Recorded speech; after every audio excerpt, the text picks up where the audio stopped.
Guys welcome back to my channel. कैसे हैं आप सभी लोग? आई होप बहुत ही ज़्यादा अच्छे होंगे। सो गाइस, जहां हम बात कर रहे थे कि जो अ, क्या नाम है, नीति है, उसका पर्दाफाश हो चुका है। हाल फिलहाल में उसे संजू और नीति ने पुलिस को अरेस्ट करा दिया है। बल्कि ये देखा जाए तो वो खुद ही अरेस्ट हो चुकी है, क्योंकि उसे अपनी गलती का रियलाइज हुआ है या नहीं। उसने तो कहा कि मुझे अपनी गलती रियलाइज हो गई है, बट ये कितना सच है ये तो हमें नहीं पता। ये तो आने वाले अपकमिंग एपिसोड्स में देखने को मिल ही जाएगा। वही अब जो है क्या नाम है, ये परी का जो है वो अपने सारा मतलब सच आ गया है सामने, तो अब वो भी गृह प्रवेश करने वाली है। तो सभी लोग काफी ज्यादा धूमधाम से उसको गृह प्रवेश कराने वाले हैं, और साथ ही दोनों फिर से शादी करने वाले हैं। खैर, इस ड्रामे में हर बार एक ही शख्स से शादी होती है। फिलहाल कुछ भी नहीं, वो लोग अपना हैप्पीनेस क्रिएट करने के लिए जो है वो फिर से संजू और परी की शादी कराने वाले हैं। तो हाल फिलहाल में अब जो सगाई तो नीति के साथ हो रखी थी, अब उसकी जगह जो है शादी का जब दिन था, शादी की सारी तैयारी तो ऑलमोस्ट हो ही चुकी थी। अब उस मंडप में नीति की जगह परी को बैठना था। तो अब नीति तो पुलिस में अरेस्ट हो चुकी है, फिलहाल शादी में भी नहीं है। और अब सभी घर वाले काफी ज्यादा खुश हैं नीति और संजू की शादी को लेकर, नीति और परी, वो सॉरी, परी और संजू की शादी को लेकर।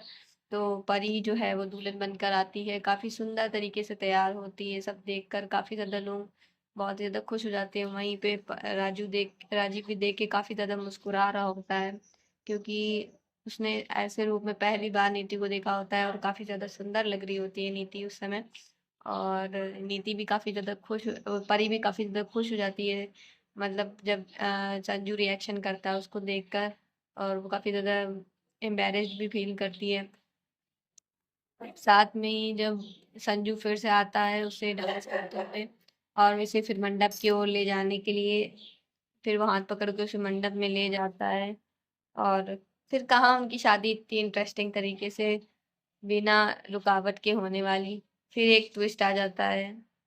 अचानक से जो है वो नीति की मम्मी घर पर आ जाती हैं, और वो काफी ज्यादा हंगामा क्रिएट कर देती हैं, और परी को रुलाने में कोई भी कसर नहीं छोड़ती, और कहती हैं कि तुमने मेरी बेटी के साथ अच्छा नहीं किया, और जैसा तुम मेरी बेटी के साथ कर रही हो ना, तुम भी बहुत ज्यादा पछताओगी आगे चलकर, क्योंकि तुमने मेरी बेटी के साथ बहुत गलत किया, और तुम भी कभी खुश नहीं रह पाओगी अपनी जिंदगी में। भले ही तुम राजू से शादी जरूर कर लोगी, पर तुम उसके साथ कभी खुश नहीं रह पाओगी। देखना फिर वो वहीं पर जो ताई जी काफी ज्यादा गुस्सा हो जाती है कि किस तरीके से तुम बात कर रही हो, और फिर उसको दरबान को बुलाकर उसे धक्के मार कर घर से बाहर निकलवा देती हैं। फिर नीति को संजू समझाता है, कहता है तुमने कुछ भी गलत नहीं किया है, और तुम्हें इतना नर्वस होने की कोई जरूरत नहीं है, और तुम्हें अपने आप को इतना बुरा साबित करने की जरूरत नहीं है। तुम्हें अच्छे से शादी को एंजॉय करो, और ये सब तो होता ही रहता है। तो वो कहते ठीक है। फिर उसका मन नहीं लग रहा होता शादी में, फिर भी वो जैसे तैसे शादी को ये है, मतलब शादी के मोमेंट्स होते हैं। फिर हंसी मजाक करता है राजीव, तो उससे थोड़ी सी वो खुश हो जाती है। उसके बाद शादी का टाइम चला होता है, तो काफी हंसी मजाक के साथ शादी जो है वो अच्छे से हो जाती है। शादी होने के बाद सभी रीति रिवाज अच्छे से किए जाते हैं। वहीं संजू भी नीति से परी से वादा करता है और कहता है कि आज के बाद हमारे और तुम्हारे बीच में कोई भी नहीं आएगा, और हाँ, तुम मुझे छोड़कर कभी भी किसी हाल में नहीं जाओगी, और तुम मुझ पर कभी भी किसी प्रकार का डाउट नहीं करोगी, बिना मुझसे जाने हर बात को अपने मन से ही कोई भी दिमाग में नहीं ले लोगी कि हाँ, राजीव गलत है। मैं तुम्हारे साथ कभी भी कोई भी गलत नहीं करूंगा, और जो भी हो गया उसे अब तुम भूल जाओ, और हम लोग अपनी जिंदगी का नया शुरुआत करेंगे। वैसे वादा करता है। और फिर सभी लोग ये चीज सुनकर हंसने लगते हैं, कहते हैं कि तुम लोग तो इतने रोमांटिक हो कि तुम लोग को ये भी नहीं दिख रहा कि अगल बगल कोई बैठा हुआ है। मतलब फैमिली को भूल गए परी के आते ही। तो कहता है ऐसे नहीं है ताई जी, बस मैं ना परी से अपने दिल की बात कह रहा था, क्योंकि बहुत दिन हो गए परी से बात नहीं हुई हमारी। तो अब ये है कि सब कुछ तो ठीक हो गया है। तो वहीं हंसी मजाक चल रहा होता है, वहीं देखा जाता है कि बबली की भी अब बातों बातों में ये होता है कि बबली और राजीव का भाई एक दूसरे को पसंद करते होते हैं, बट इतना सब कुछ होने के बाद जो है उन लोगों की शादी के विषय में कोई भी बातचीत नहीं हो पाती। तो ये सब चीजें परी ऑलरेडी पहले से जानती होती है। तो परी कहती है कि अब हमारी शादी तो हो गई, बट अब मेरी बारी है, मेरी बबली की और तुम्हारे भाई की शादी की। तो वो कहता है क्यों? वो कहता है कि ये दोनों एक दूसरे को बहुत चाहते हैं और हमारा फर्ज है कि इन दोनों को एक करें। तो वो कहता है इससे खुशी की क्या बात है? तो फिर वो कहता है कि मम्मी जी की परमिशन एक बार ले लो। क्या मम्मी जी शादी के लिए तैयार है? तो मम्मी जी से कहा जाता है कि मम्मी जी, क्या बबली की शादी हम अपने घर पे ही कर लें? तो वो कहती हाँ पुत्र कर लो। इससे अच्छी क्या बात है? तुम दोनों बहनें एक दूसरे का ख्याल रखोगे और मेरी भी टेंशन तुम लोगों के ऊपर से हट जाएगी। तो इतना कहती हैं, फिर उन दोनों को भी बुलाकर बैठाया जाता है। फिर कहा जाता है, फिर पंडित जी को भी बुलाया जाता है। उन्हीं की शादी के साथ साथ शादी होने के बाद बबली की शादी का भी मुहूर्त निकलवा दिया जाता है।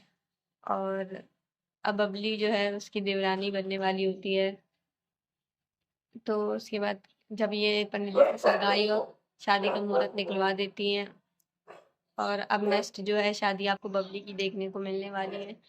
और वहीं पे ही अब जो परी है वो अपनी ज़िंदगी में अच्छे अच्छे से जो है जीवन यापन कर रहा होता है। वहीं पे नीति जो है वो जेल पे काफ़ी ज़्यादा दिखाया जाता है कि किस तरह से वो दुश्मनी लड़ा रही होती कि भले ही मैंने राजू की नज़र में अच्छा बनने के लिए इतना सब कुछ कर दिया, पर मैं बाहर निकलने के बाद मैं तुम्हें छोड़ूंगी नहीं, क्योंकि तुमने मेरे साथ बहुत गलत किया है। और मैं तुम्हें राजीव की ज़िंदगी से किसी भी हद से निकाल कर रहूंगी, चाहे वो कोई भी मुझे कोई भी तरीका क्यों ना अपनाना पड़े। मुझे राजीव की नज़र में अच्छा बनने की कोशिश करना पड़ेगा ताकि मैं तुम्हें गलत साबित कर सकूं।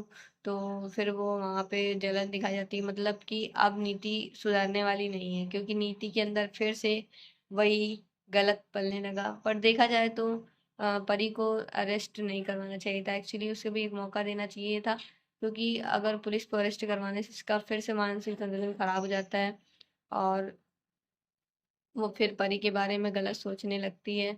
और अब बहुत जल्द जो है वो देखा जाता है कि लीप आ जाता है। वहाँ पे लीप के बाद दिखाया जाता है कि राजीव, संजू और मतलब वो अपने उसका एक बीच में एक छोटा सा चिल्ड्रन होता है, उसके साथ काफ़ी ज़्यादा हैप्पी होते हैं। साथ ही बबली की शादी भी हो गई होती है, उसी के घर में लोग काफ़ी अच्छे से लाइफ स्पेंड कर रहे होते हैं कि तभी जो नीति है वो जेल से बाहर आ जाती है। और जेल से बाहर आने के बाद एक नए अवतार में दिखाई देती है और परी को अपना दोस्त बनाती है। और राजीव की तरफ ऐसा कोई निगाहें नहीं होती उसकी, क्योंकि वो ऑलरेडी अब से परी से बदला लेने आई होती है और उसे राजीव से कोई भी मतलब नहीं होता। तो फिर वो घर पे प्रवेश करती है, बट वो वहाँ पे रहती नहीं, क्योंकि पिछली बार जब रहने आई थी तो उसके ऊपर सभी ने शक करा था और अब नहीं चाहती कि वो कोई किसी की शक की निगाहों में रहे। इसलिए अ, उसने परी की लाइफ से जो है हटाने के लिए आप मुमकिन कोशिश वो अकेले ही करने वाली है। वहीं पे ही जब जब वापस से नीति को देखती हैं और नीति को देखकर जो ताई जी होती है, बड़ी ताई जी होती है, वो काफ़ी ज़्यादा भौचक्का हो जाती हैं कि अब ये फिर से आ गई है। अब कोई ना कोई राज, मैं तो इसका साथ अब नहीं देने वाली। अगर मैंने अब साथ दिया तो कहीं मेरा ही नाम ना आ जाए, अगर मेरा नाम आ गया तो मुझे इस घर से राजीव धक्के मार के निकाल देगा।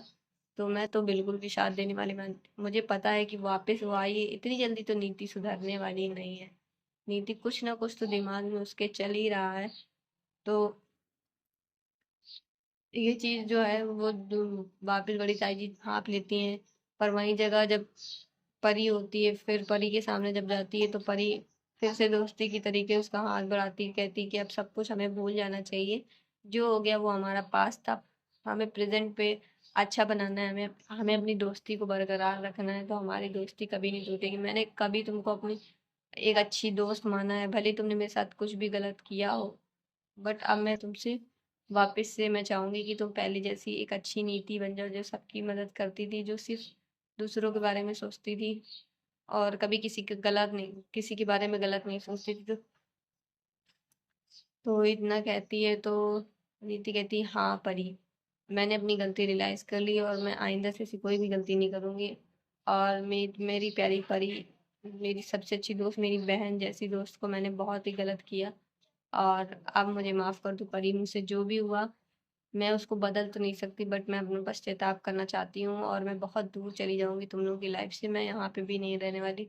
तो वो यहाँ से वापस मुंबई चली जाती है और मुंबई में जाकर रहने लगती है और वहीं से ही प्लानिंग बनाने लगती है कि कैसे परी को राजीव की ज़िंदगी से निकाला जाए। तो वो कुछ ना कुछ ट्रेजेडी करती रहती है और परी के पीछे जो है अपने बंदे लगा देती है और जिससे परी की हर पल की निगाहें रख पाए और परी को चोट पहुंचाने के लिए कुछ ना कुछ करती रहती पर हर बार वो नाकाम हो जाती।